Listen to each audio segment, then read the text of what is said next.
Está develado el misterio de qué es litiasis vesicular, Rubén, vos querías saber. Sí, ¿qué es? Piedra en la vesícula, me dijo el doctor, Así ya está mismo. con nosotros, el doctor Manuel Aguayo, médico familiar, y vamos a hablar de litiasis vesicular, más comúnmente conocido como piedras en la vesícula. Buen día, ¿cómo ¿Qué están? tal, doctor? Sí, la litiasis vesicular o litiasis biliar es la famosa piedra en la vesícula. Es una patología que si bien generalmente se tiene que ir a cirugía, puede llegar a ser asintomática también.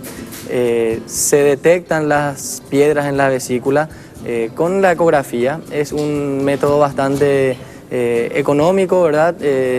No invasivo. Ahí vemos una piedra en la vesícula biliar. ¿Cuáles son los síntomas? ¿Duele? Sí, generalmente duele cuando hay una ingesta de comidas grasas. 1 o 2 horas después de haber comido alimentos grasos empieza el dolor en la región del hipocondrio derecho, se llama, sería en la zona por debajo de las costillas del lado derecho, donde está el hígado, porque la vesícula está pegada a la cara inferior del hígado. Entonces ahí empiezan los dolores. ¿Por qué? Porque la vesícula biliar es la que se encarga de producir bilis. ¿Y qué es el bilis?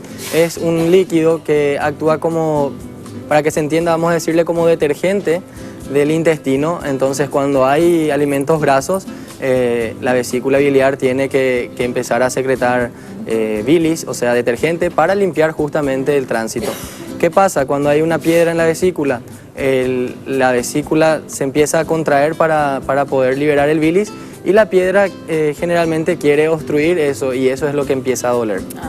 Hay mucha bilis ahí contenida que no puede salir. Exactamente, porque la piedra le ataja. Ataja el paso, ¿verdad? Y estas piedras pueden verse o sea, puede haber una piedra como puede haber múltiples litiasis, ¿verdad? ¿Y por qué se producen las piedras?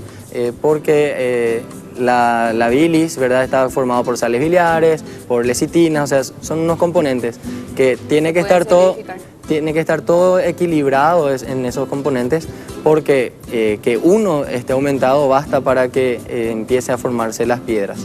¿Y eso cómo se retira o qué se hace con esas piedras?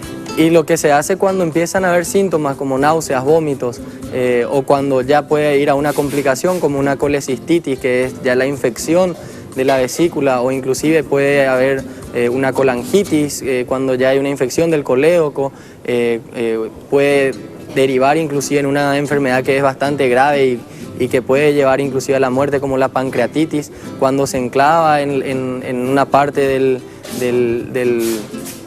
duodeno, ya en la ampolla, ¿verdad? Entonces el páncreas tampoco puede secretar sus hormonas, su líquido, entonces empieza a haber ¿Cuál es el signo de alerta? Aparte del dolor, ¿te da fiebre? Hay un dolor, infección? hay un dolor primero en la región del hipocondrio que dije, ¿verdad?, bajo las costillas. Esto puede irradiar a la parte de la espalda, por debajo de la escápula, del omóplato, ¿verdad? Inclusive al hombro derecho.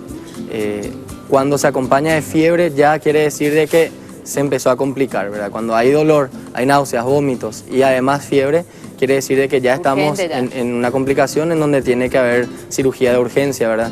Generalmente cuando hay solo dolor se puede programar la cirugía porque no es tan peligroso, pero una vez que hay fiebre, hay un cuadro infeccioso, ya hay que operar de urgencia. Entonces no hay que, por supuesto, dejar hasta que llegue a ese estadio, ¿verdad? Cuando empieza a doler ya hay que consultar. Claro, hay que consultar para ver justamente si es que no está complicado, si es que se puede operar de urgencia, o si es que se puede programar la cirugía, darle tiempo, ¿verdad? Porque muchas veces hay un episodio de dolor y después ya por mucho tiempo no hay dolor, con una buena alimentación no aparecen los dolores, no hay náuseas, no hay vómitos. Puede ser esporádico. Exactamente, si bien el dolor puede ser un dolor tipo continuo, así pesadez, ¿verdad? Cuando hay una ingesta así de alimentos muy copiosos, ¿verdad? Sí empiezan a haber dolores más intensos, tipo cólicos, ¿verdad? Eso sí es muy doloroso, es muy molesto. Van a la urgencia muchas veces, se le aplica un antiespasmódico y cede, ¿verdad? ¿Por qué? Porque justamente la vesícula deja de contraerse, entonces calma el dolor y ahí vuelve a la normalidad. Pero una vez que se es detectado que hay piedra, se debe programar la cirugía, ¿verdad? Solo con cirugía se retira, no se puede con rayo o con alguna cosa así. Solo con cirugía se retira, ¿por qué? Porque debe de retirarse la vesícula, porque quiere decir de que si no se retira va a volver a producir más piedras. Se retira la vesícula entera. Se quita la vesícula entera. ¿Y cómo hacemos con la bilis? Y O el bilis. el paciente tiene que empezar a tener una alimentación más saludable, ¿verdad? Porque si no después puede tener complicaciones. Y los factores predisponentes a esto se habla de las 4 F, que son las principales, ¿verdad? En inglés, obviamente, ¿verdad? Sexo femenino. A partir de los 40 empieza, de la edad de los 40 años empieza a tener más predisposición. 40 sería en inglés, ¿verdad? Ya dijimos female, femenino, 40. Fatty también, ¿verdad? Que es gordita, ¿verdad? La obesidad. Y también la mujer fértil, ¿verdad? Que siga siendo fértil. O mujeres que utilicen mucho anticonceptivos, claro, que hayan entrado a menopausia. Y en forma jocosa se agrega una quinta F, que es la FEA, ¿verdad? Eso es lo que enseñan los cirujanos. Doctor, eso ya no nos gustó. No, pero es para distender para que se un poco. acuerden las F. Claro. Bueno. Exactamente. El doctor Manuel Aguayo lo vamos a encontrar en las redes si tienen más consultas. Sí, en Dr. Manuel Aguayo. Sí, en Facebook. ¿Verdad? Bueno, muchísimas gracias, doctor, siempre tan amable, tan gentil con este tema de litiasis vesicular, que son las piedras en la vesícula.